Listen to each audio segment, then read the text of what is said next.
जैसे जैसे फोन की घंटी बज रही थी, शिखर की धड़कनें भी तेज होती जा रही थी। अपने चाचा के जलते चिता के सामने शमशान में खड़ा शिखर बेसब्री से दूसरी ओर से किसी के फोन उठाने का इंतजार कर रहा था। पूरी घंटी बज के बंद हो जाती है, मगर दूसरी ओर से किसी ने फोन नहीं उठाया। मगर शिखर भी बिना हार माने वापस फोन करता है उसी नंबर पर। इस बार दूसरी ओर से एक आवाज आती है, आपके द्वारा डायल किया गया नंबर अभी बंद है। शिखर समझ जाता है कि उसे फोन पे कोई जवाब नहीं मिलने वाला। जवाब पाने के लिए दूसरा कोई तरीका अपनाना होगा। और तुरंत उसी नंबर पर एक संदेश भेजता है, कौन हो तुम? अपने चाचा के चिता के आस पास चलते हुए शिखर जवाब का इंतजार कर रहा था।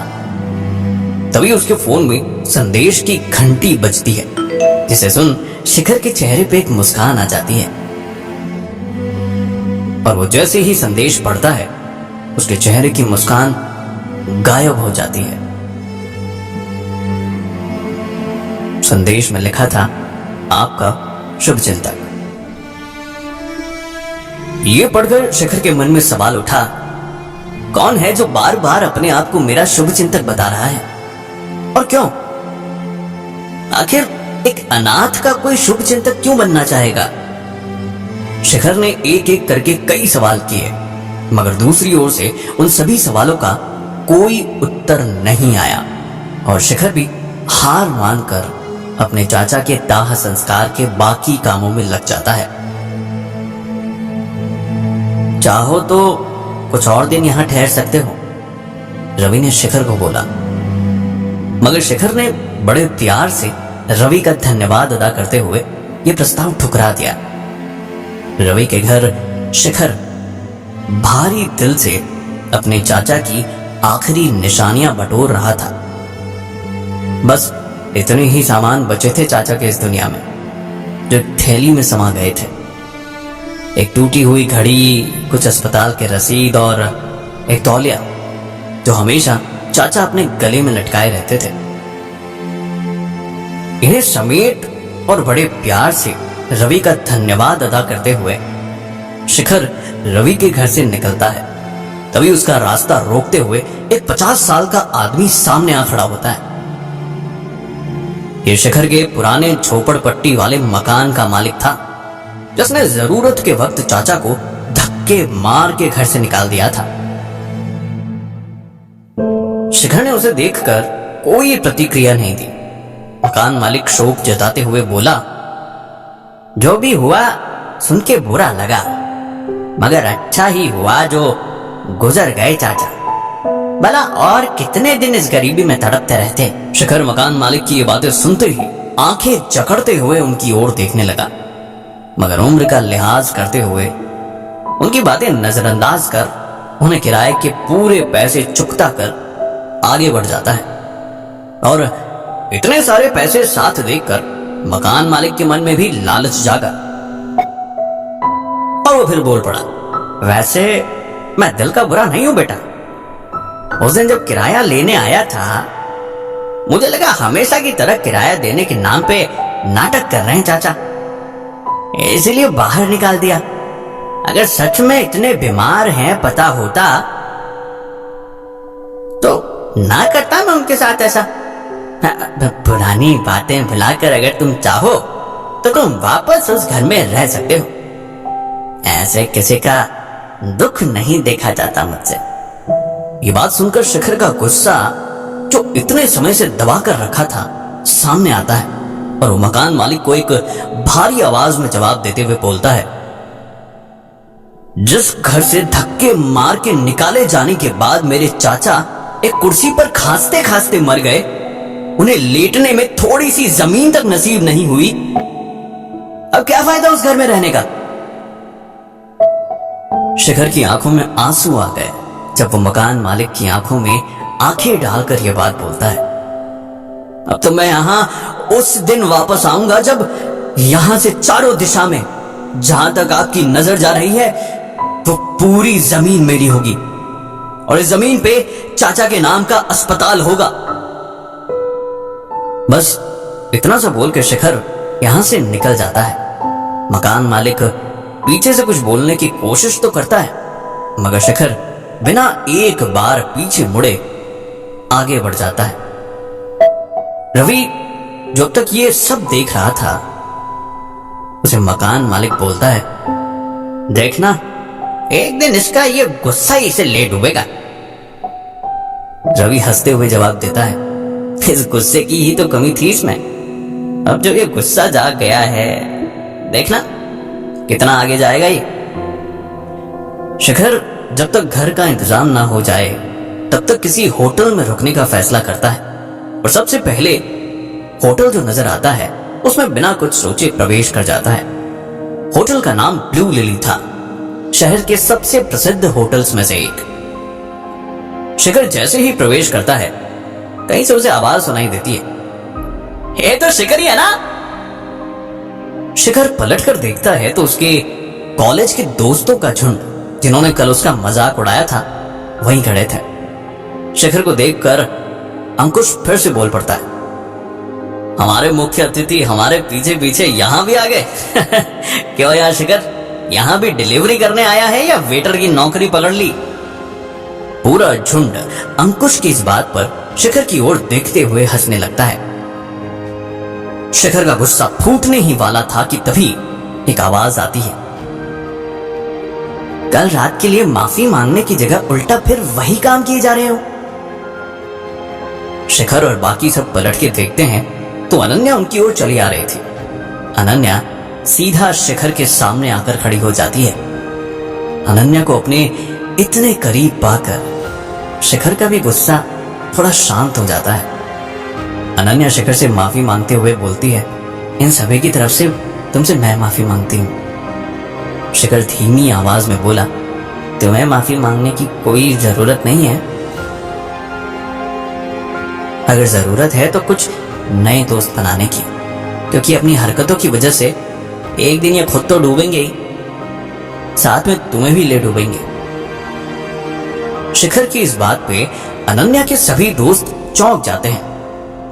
अंकुश अपने बगल में खड़े लड़के से बोलता है, आखिर इसमें इतनी हिम्मत कहां से आ गई कि अनन्या को हमसे दूर करने को बोल रहा है? अब तो इसे सबक सिखाना ही होगा।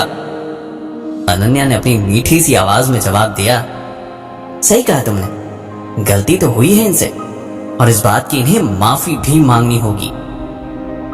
और माफी मांगने के लिए आज हम सब मिलकर तुम्हें लंच करवाएंगे। कॉलेज के दोस्तों के झुंड में से एक लड़का बोला, हम क्यों दें इसके खाने के पैसे? ना तो ये हमारा दोस्त है, ना ही इससे दोस्ती करने में हम में से किसी को कोई दिलचस्पी। अनन्या पलट के उसे जवाब देते हुए बोलती है, अगर तुम में से किसी को भी इस बात से कोई दिक्कत है तो आज से मेरा दोस्त नहीं, मुझसे दोस्ती करने में तो दिलचस्पी है ना।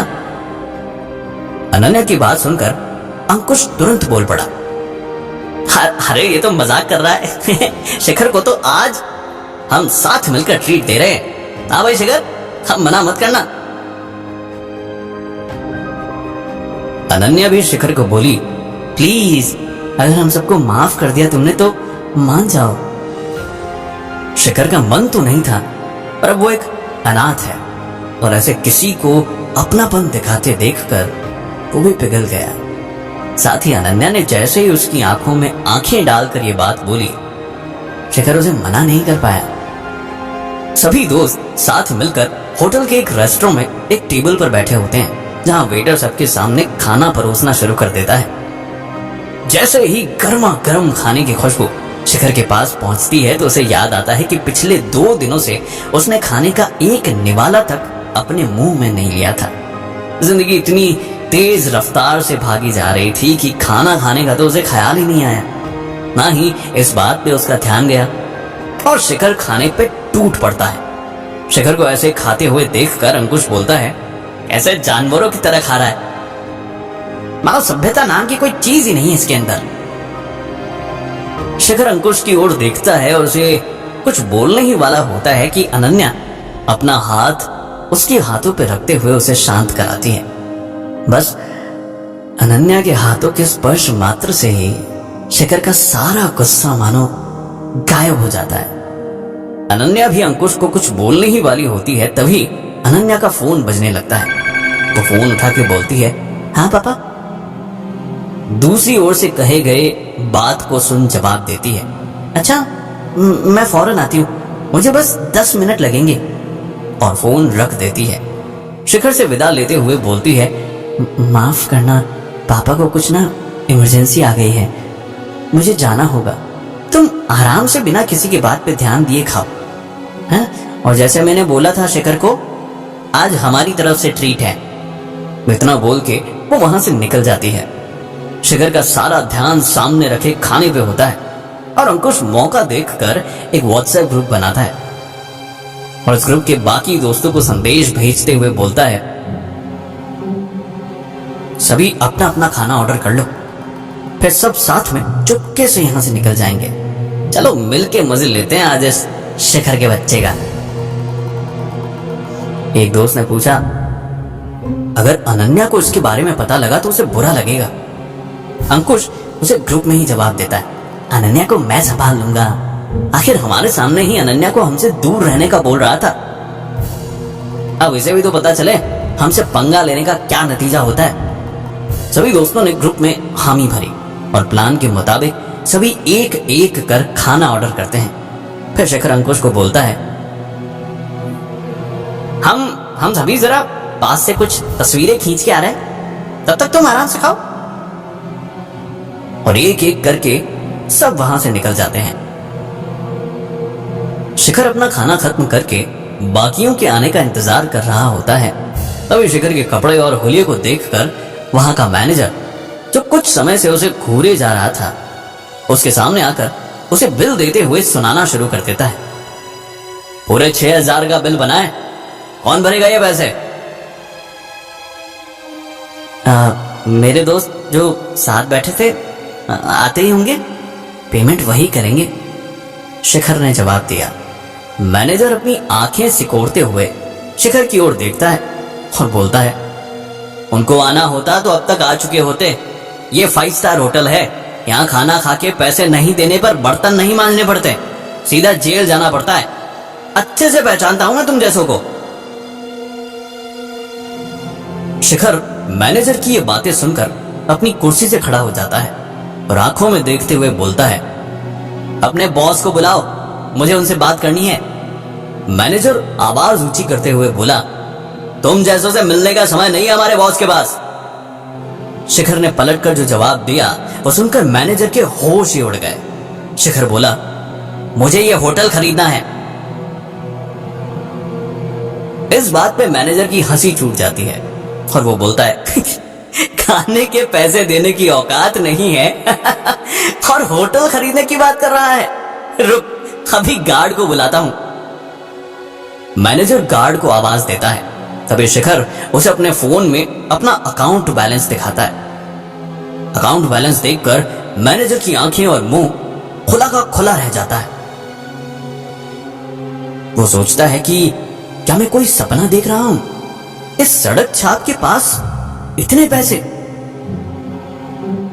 शिखर अपने चेहरे पे हल्की सी मुस्कान लिए खड़ा था और मैनेजर अपनी गलती का पछतावा करते हुए शिखर के आगे झुक जाता है। होटल के सबसे खूबसूरत स्वीट में शिखर मैनेजर के साथ होटल के मालिक के आने का इंतजार कर रहा था। मैनेजर अपना पसीना पोंछते हुए बोलता है, बॉस होटल के पास ही कहीं मीटिंग कर रहे हैं, वो बस आते ही होंगे।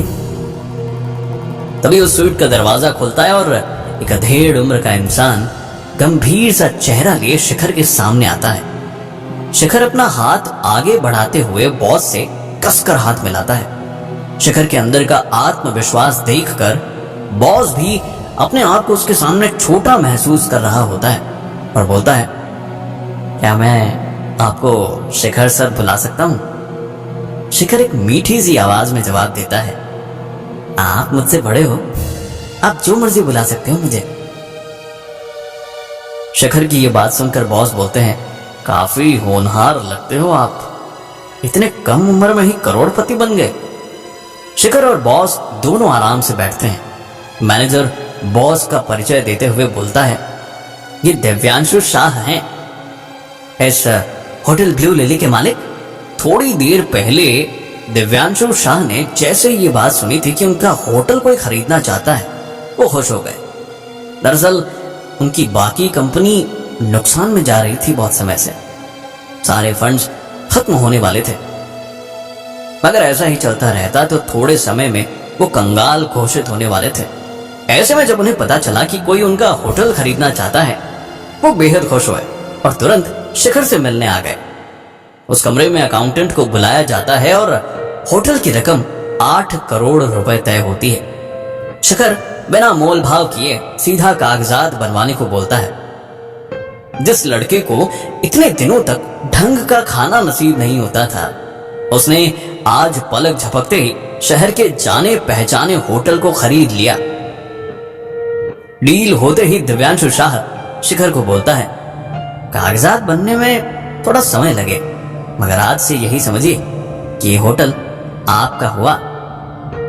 दोनों एक दूसरे को मुबारकबाद देकर एक दूसरे से विदा लेते हैं। शिखर को मैनेजर वापस हॉल में ले जाते हुए सर झुका के बोलता है, माफ करना सर, मैंने अनजाने में जो भी कहा आपसे, बस मुझे काम से मत निकालेगा।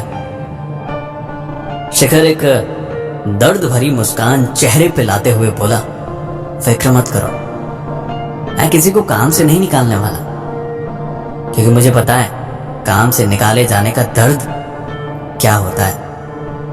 मैनेजर एक गहरी सांस छोड़ते हुए बोलता है, मैं अपना परिचय भी आपको दे दूं? मेरा नाम जोसेफ है, आप मेरे साथ चलिए सर, मैं आपको सभी स्टाफ से मिलवाता हूं। हम सब ने मिलके आपके स्वागत का इंतजाम किया है।